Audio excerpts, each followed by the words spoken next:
తెలంగాణలో మా బీసీ జనగణన ఎందుకు చేపట్టాలని చెప్పి కేంద్ర ప్రభుత్వాన్ని ప్రశ్నిస్తా ఉన్నాం. అదే విధంగా ఎవరికి లేని విధంగా మా బీసీలకు ఏ విధంగా క్రిమిలేయర్ విధిస్తారని చెప్పి కూడా కేంద్ర ప్రభుత్వాన్ని డిమాండ్ చేస్తా ఉన్నాం.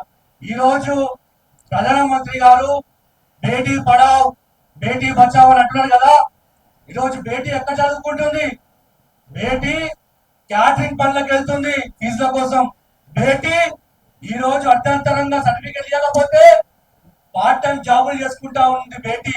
ఈరోజు కేంద్ర ప్రభుత్వాన్ని డిమాండ్ చేస్తా ఉన్నాం, మాకు ఫీజు నియంత్రణ చట్టం దేశవ్యాప్తంగా అమలు చేయాలి. అదే విధంగా ఫీజు రియంబర్స్మెంట్ స్కీమ్ కూడా దేశవ్యాప్తంగా అమలు చేయాలని చెప్పి కూడా డిమాండ్ చేస్తా ఉన్నాం. అదే విధంగా 33% మహిళా రిజర్వేషన్ అని చెప్పి మన పార్లమెంట్ లో పెట్టారు. సామాజిక న్యాయం లేకుండా ఏ విధంగా 33% రిజర్వేషన్లు పెడతారు? ఎందుకంటే సామాజిక న్యాయం ఉన్నటి వారికి మా వాటా దోచుకున్నారు, మా వాటా వాళ్ళ తిన్నారు. ఇప్పుడు ఇండైరెక్ట్ గా దోసాలు ఇప్పుడు తినాలని చెప్పి వాళ్ళకు సంధిస్తా ఉన్నారు. కేంద్ర ప్రభుత్వాన్ని డిమాండ్ చేస్తా ఉన్నాం, మీరు కేంద్ర మంత్రి పదవులలో మహిళలకి 33% ఇవ్వండి.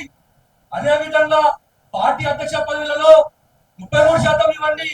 నామినేటెడ్ పదవులలో 33% ఇవ్వండి. మిమ్మల్ని ఎవరు అడ్డుకుంటారని చెప్పి కేంద్ర ప్రభుత్వాన్ని డిమాండ్ చేస్తా ఉన్నాం. అదే విధంగా అనేకమైన రాజకీయాలు చేస్తా ఉంది కేంద్ర ప్రభుత్వం. గోరక్ష చేయాలి, గోరక్ష చేయాలంటారు. గోవుని ఒక జాతీయ పశువుగా మీరు పార్లమెంట్ లో చట్టం చేస్తే గోవును ఎవరైనా టచ్ చేయగలుగుతారా? ఎందుకు గోవు పైన మీరు కూడా రాజకీయం చేస్తా ఉన్నారు? ఉత్తరప్రదేశ్ నుంచి ఎక్స్పోర్ట్ అవుతా ఉంది. ఉత్తరప్రదేశ్ లో ఏ ప్రభుత్వం ఉంది? డబల్ ఇంజన్ సర్కార్ ఉంది. ఎందుకు ఉత్తరప్రదేశ్ నుంచి గోవులు ఎక్స్పోర్ట్ అవుతుందో దాని మీద నరేంద్ర మోడీ గారు సమాధానం చెప్పాల్సిందిగా డిమాండ్ చేస్తా ఉన్నాం. అదే విధంగా ఇప్పుడు 10వ తారీఖు నాడు వస్తున్న నరేంద్ర మోడీ గారు దానిపైన బీసీ రిజర్వేషన్ పైన, బీసీ బిల్లు పైన స్పష్టమైన ప్రకటన చేయాలి.